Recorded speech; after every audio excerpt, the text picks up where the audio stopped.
প্রিয়জনেরা, কেমন আছেন? ভালো আছেন? আজকের সকালটা কেমন?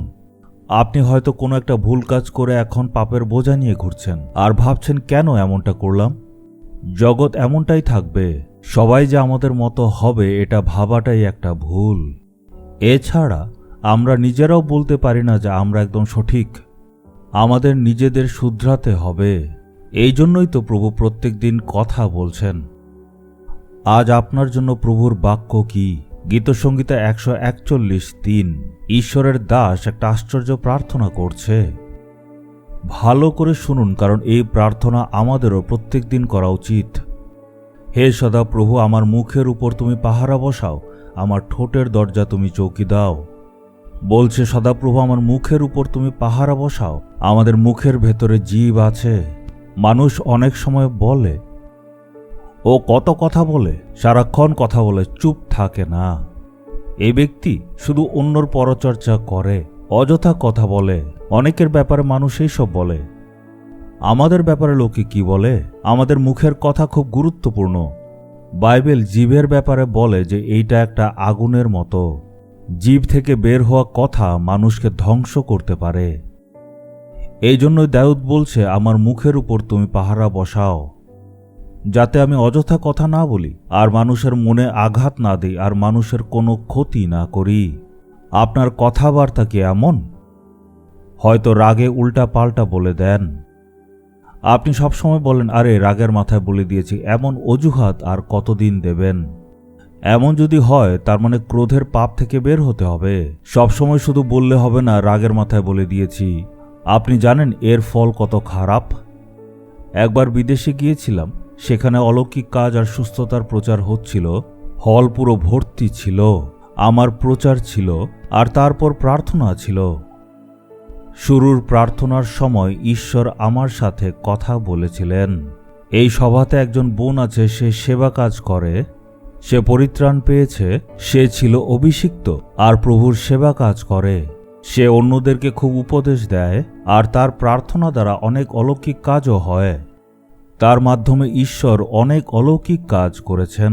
কিন্তু তার হাঁটুতে হাড্ডিতে অনেক ব্যথা, অনেক বছরের সেই কষ্ট।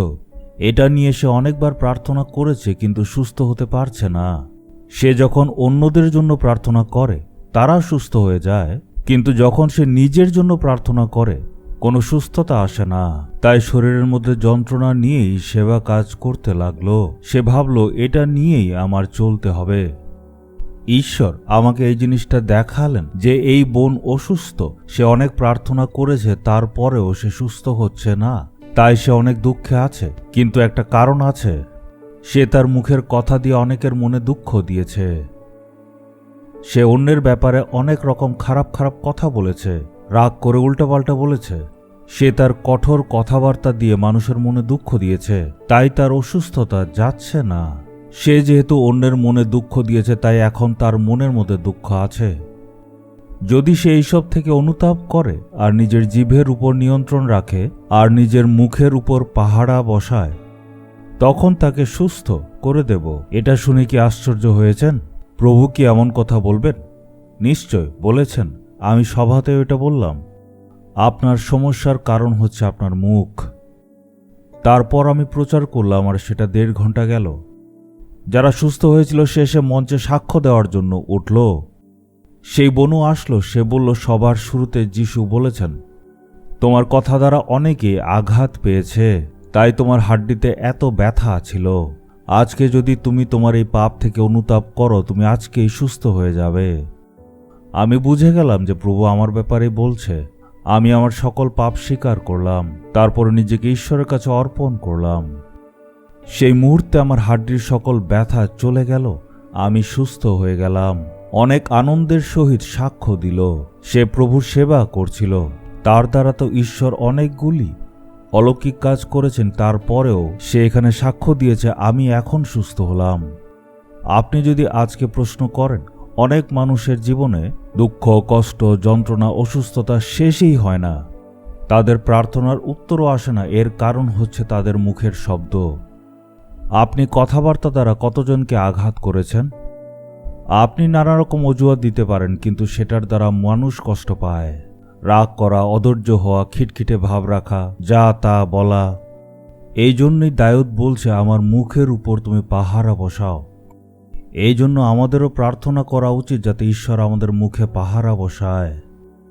আমাদের প্রার্থনা করতে হবে, তুমি আমার ঠোঁটের দরজাতে চৌকি দাও, আমি যাতে নিজের জিভকে নিয়ন্ত্রিত রাখতে পারি। এমন প্রার্থনা করে অর্পণ করলে আপনার অসুস্থতা দূর হয়ে যাবে, অলৌকিক কাজ হবে।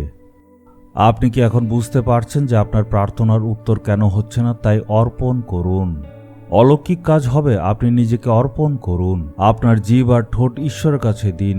প্রভু, দাউদের মতো আজকে আমিও প্রার্থনা করছি, আমার মুখ এবং ঠোঁটের উপর পাহারা দিন, আমার জিভকে নিয়ন্ত্রণ করুন। প্রভু, আমার মুখের উপর পাহারা দিন যাতে আমার মুখ দিয়ে কোনো ব্যর্থ শব্দ বের না হয়। আপনি আমার ঠোঁটের দরজার উপর চৌকি দিন যাতে আমার কথা দ্বারা কাউকে আমি আঘাত না করি। এই প্রার্থনা প্রভু যিশুর নামে চাইলাম, amen, amen. Jesus redeems Bengali YouTube চ্যানেলটি সাবস্ক্রাইব করুন, বেল আইকনটি ক্লিক করুন আমাদের প্রতিদিনের নতুন প্রোগ্রাম সম্পর্কে আপডেট পেতে।